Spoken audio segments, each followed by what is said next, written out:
Николай Анатольевич, здравствуйте. Здравствуйте, Дмитрий. Рад вас видеть снова. Взаимно. Мы в прошлый раз остановились на том, что хотели рассмотреть, как устанавливается наше оборудование на автомат, насколько это просто. Вот мы готовы это попробовать. Давайте. Мы как раз подготовили макет автомата Калашникова, полностью с него демонтировали приклад, рукоятки, цевьё, газоотводную трубку. Давайте попробуем. Мы с вами не справимся. Мы не кого-нибудь справимся пригласим. обязательно, да и давайте кого-нибудь со стороны У позовем. нас есть Анастасия сейчас, это наш пиар-директор. Давайте ее попросим. И она, Анастасия, приходите к нам. Здравствуйте, добрый день. Добрый день. Вот сейчас перед вами лежит разобранный автомат. Попробуйте показать, как можно установить наше оборудование на этот автомат. Для этого вам нужен, правда, инструмент будет. Ну, я всегда беру с собой. Ну, давайте. Так, что у меня в сумочке есть? У меня в сумочке есть молоток, отвертка, плоскогубцы, ключи. Ну, думаю, этого нам будет достаточно. У вас там наверняка что-то еще есть, но нам не понадобится. Прошу. Итак, С чего первое, с чего мы начнем? начинаем, это с самого главного, с цевья. Цевьё B10M. Оно устанавливается на автомат легким движением руки. Поднимаем антапку, устанавливаем ее. Антапка бывает заходит туго, поэтому нам что понадобится для этого? Молоток.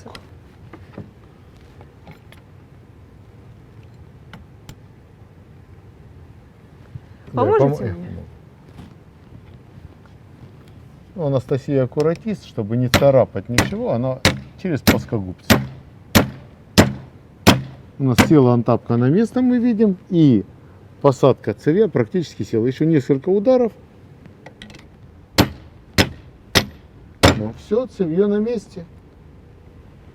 Теперь мы закрываем флажок. Если флажок закрывается легко, значит цевье установлено. Молодец. Что дальше? Дальше мы устанавливаем газоотводную трубку. Берем газоотводную трубку.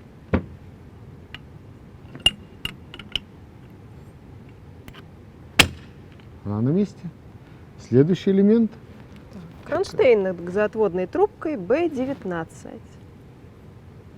Обратите внимание, что циферка 1, вот как Анастасия делает, ближе к целику.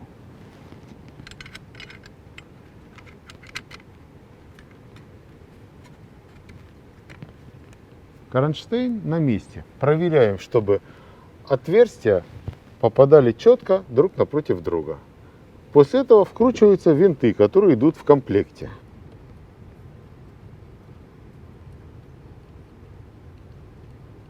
Следующий элемент, который мы должны установить, это крышка ствольной коробки. Крышка ствольной коробки B33. Она состоит из двух элементов, непосредственно крышки и стальной проставки, которая тоже имеет большое значение, потому что стальная проставка это единственный стальной элемент, который в крышке. Он силовой элемент, то он необходим. Начинается установка с самой крышки. Берем автомат и приступаем к установке крышки. Для этого сначала поднимаем целик, берем крышку и вставляем в пазы на цевье. Таким образом, чтобы отверстия совпали. Мы видим, что отверстия совпали. Берем винты, которые также идут в комплекте, и вкручиваем их в положенные места. Причем мы их немножко наживляем, так, чтобы крышка шаталась. Все 4. То есть был небольшой люфт, правильно? Для того, Чтобы был небольшой люфт, да, чтобы мы могли вставить в казенную часть проставку. Чтобы без этого мы не поймаем высоты крышки. Потому что на всех автоматах высота чуть-чуть разная. И нам необходимо задать, чтобы высота крышки была в положенном месте. Именно для этого служит стальная проставка. Я наживила винты. Продолжаем сборку.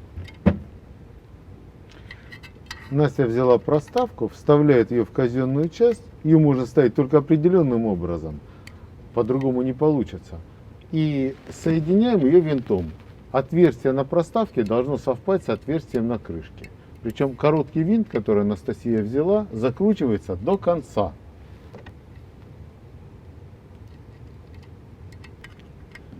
И затягиваем туго этот винт. После того, когда винт затянут, мы сможем полностью затянуть остальные винты. Мы уже задали высоту, теперь мы закручиваем винты до конца, таким образом, чтобы крышка заняла полностью свое положение. Итак, крышка установлена, двигаемся дальше. Закрываем крышку, опускаем целик и закрываем флажок.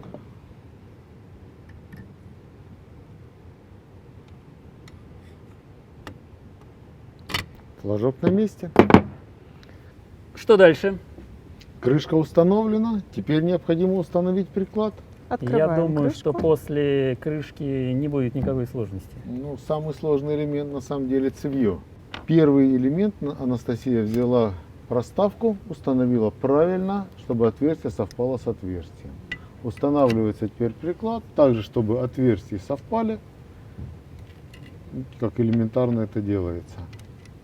И ось таким образом, чтобы, как и положено, узкой частью вниз. Я думаю, надо чуть-чуть помочь. Это И всё-таки- просто, да, здесь, Да? и просто ось забивается на свое место. Так, теперь, чтобы ось вошла на место, существует Выколотка. выколотка, которая устанавливается и забивается. Ось на месте. Приклад установлен.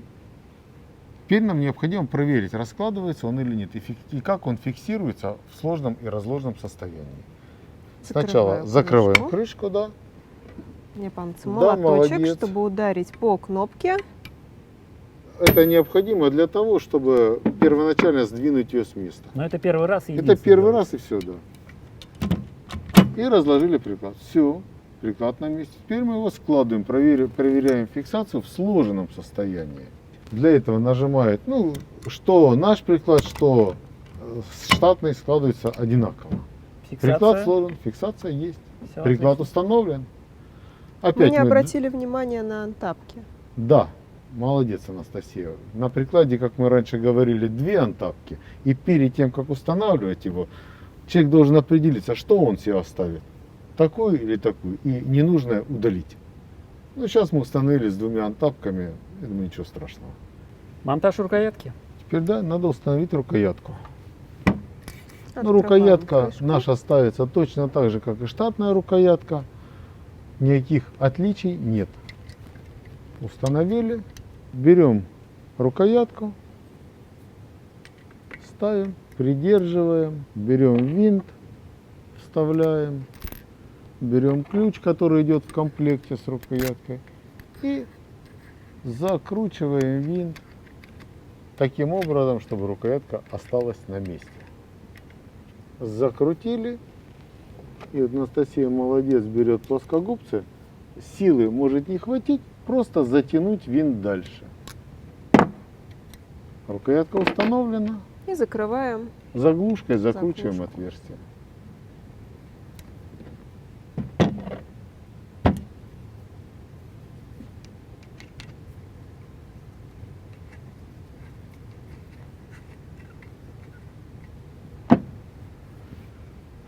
Таким образом, почти закончено. Хотелось бы, конечно, чтобы поставить еще рукоятку перезарядки. Лучше устанавливать рукоятку перезарядки, когда затворная рама снята с автомата. Можно, конечно, и на автомате, но так удобнее. Рукоятка состоит из трех элементов. Два сухаря и цилиндр, обнимающий их. Сухари обнимают рычаг, поверх одеваем цилиндр, так чтобы отверстия совпали. В комплекте идет два винта. Один чуть-чуть короче, другой чуть-чуть длиннее. Более длинный вставляется там, где отверстие идет по центру. Более короткий там, где отверстие идет сверху.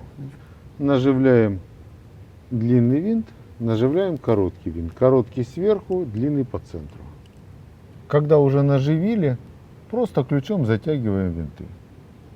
Таким образом, чтобы сухари расперлись в разные стороны. Поэтому рукоятка не может улететь. Готово? Ну, теперь можно было бы собрать автомат, но нам необходимо было перебрать возвратный механизм. В комплекте идет пятка и направляющая, потому что пружина должна идти штатная. Заранее мы подготовили уже перебранный. Я думаю, каждый человек умеет перебирать, просто чтобы не пачкаться, ну, возьмем уже перебранный возвратный механизм. И соберем автомат.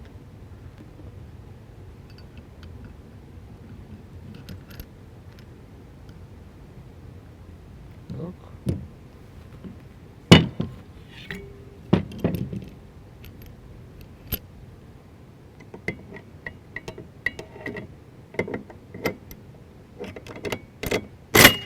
Отлично. Замечательно. И ставим пружину, возвратный механизм.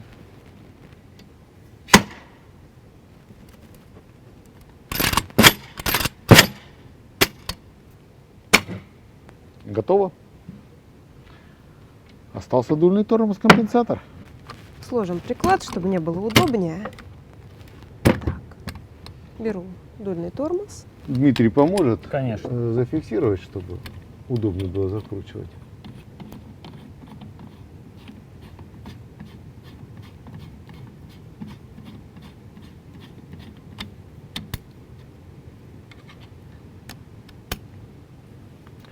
Таким образом, модернизация автомата произведена. Отлично. Без Анастасии мы бы точно не справились. Однозначно. Спасибо. Спасибо вам.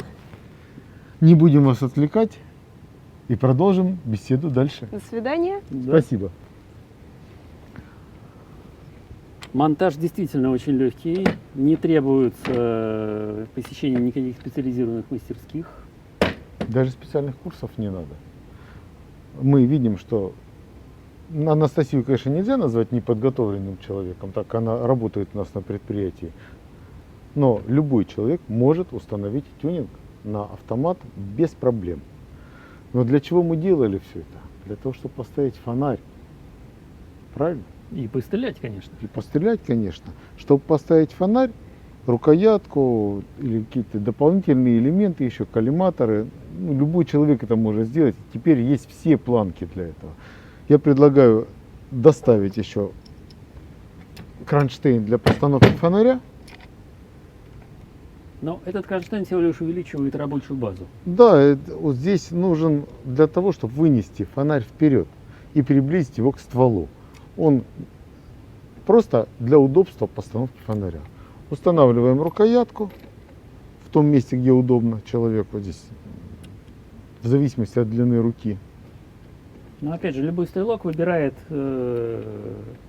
тюнинг Тот, конкретно который под ему себя. нужен. Ну, Да? да. Устанавливаем кнопку таким образом, чтобы было удобно именно человеку пользоваться. Ну, я просто знаю, где мне удобно, я поэтому на это место и ставлю. Провод загибаю под кнопку, подсоединяю разъем к фонарю, фонарь ставлю на свое место.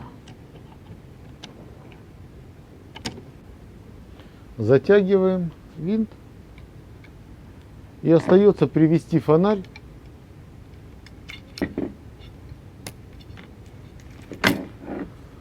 таким образом, чтобы лазер соответствовал механике. Да, это достаточно легко. Да, для этого существуют юстировочные винты. Включаем фонарь и лазер. Это может делать один человек, можно сделать вдвоем. Вы просто смотрите по механике и говорите, куда мне выше или ниже поднять луч. Давайте попробуем.